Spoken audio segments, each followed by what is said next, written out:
The headline screams war because Iran just hit Kuwait, but in the calculus of a three-way nuclear arms race, hitting your neighbor isn't an act of desperation. It's a calculated signal to force de-escalation. If this were about regime change or total war, Tehran would have targeted Israel directly or struck U.S. bases with maximum lethality. Instead, they chose American assets and civilian hubs while sparing the very nuclear reactors that could end everyone in the region. This was not an opening salvo. It was a calibrated signal designed to break the alliance between Washington and Riyadh without triggering a global catastrophe that would destroy the regime anyway.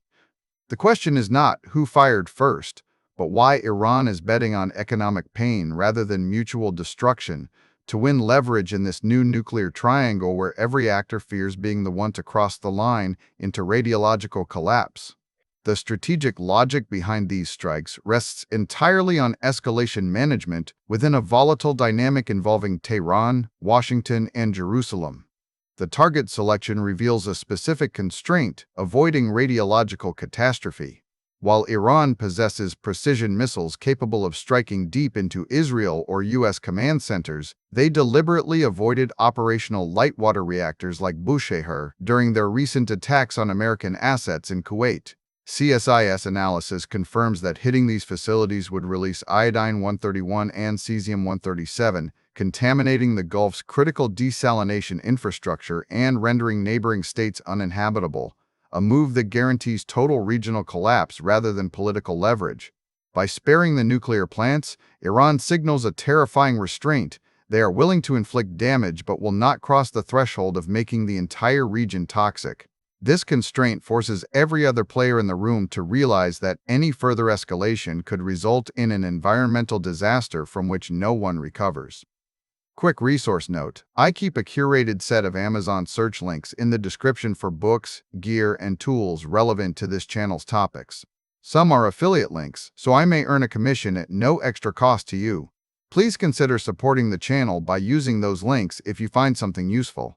The attack profile mirrors previous escalations and reveals a consistent pattern of coercion rather than conquest. On March 1st, Iran fired 40 ballistic missiles at Israel, while simultaneously striking American assets across 8 Arab countries, including Bahrain, Kuwait, Saudi Arabia, the UAE, Qatar, Jordan, Iraq, and Oman. The result was 9 Israeli civilians killed in a strike outside Jerusalem. Yet this loss of life is less significant than the fact that Tehran allowed it to happen without escalating their own response against ground troops or infrastructure beyond what they deemed necessary for leverage. This behavior aligns with Iran's core strategic deficit. Despite ideological opposition to Israel and Washington, Tehran lacks modern conventional air and sea power compared to Gulf states or the United States. Their nuclear program is not primarily a weapon for attacking Israel, but a deterrent against their own neighbors and the U.S. presence in Bahrain, home of the Fifth Fleet. By striking Kuwait specifically, a key hub hosting American HIMARS launchers, Tehran signals that they can threaten any Gulf state with precision, forcing regional powers to choose between backing Washington or risking direct retaliation on their soil. The logic is simple but devastating.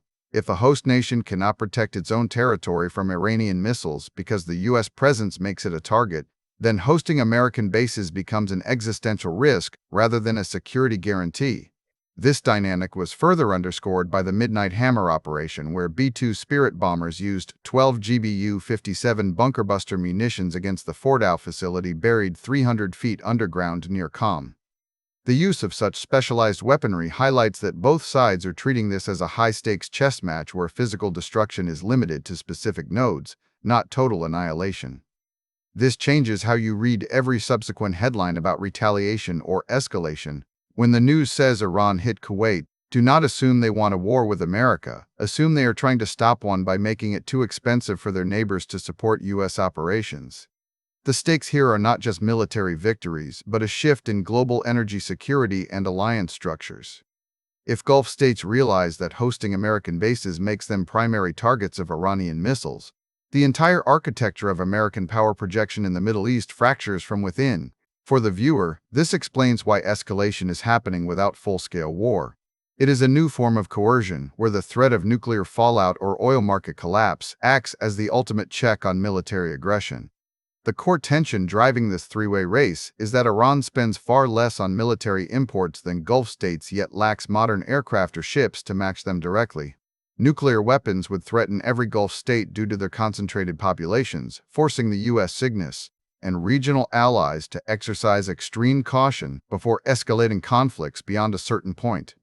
This asymmetry means Tehran does not need to win a conventional war. They only need to make the cost of supporting Washington higher than the value of that support for Riyadh or Abu Dhabi, the IAEA Director General noted on June 20, 2025, regarding nuclear contamination risks to the UN Security Council, that any strike on operational reactors poses the highest risk due to spent fuel inventories. This technical reality is what keeps the conflict from spiraling into a total exchange of fire. The future state we are moving toward suggests this isn't about ideology anymore. It's about survival economics in a region where one mistake means no one wins. If Iran acquires a nuclear weapon, its purpose will not be to attack Israel but to force Saudi Arabia and the UAE into neutrality or non-aggression pacts with Tehran. The strategic pivot is clear. By demonstrating they can strike U.S. assets without triggering a regional apocalypse through radiological contamination, Iran forces the world to treat their red lines as absolute constraints on American military action. This creates a new equilibrium where deterrence relies not on winning battles, but on managing the risk of mutual destruction and economic collapse. The Gulf states are now forced to calculate whether the security umbrella provided by Washington is worth the target painted on their own backs, knowing that any conflict could end in environmental ruin rather than political victory. Thanks for watching all the way to the end. I am a one-person team working hard to make each video better than the last. Subscribe if you found value. It is the best way to show support. Drop a comment with your biggest takeaway. See you in the next video.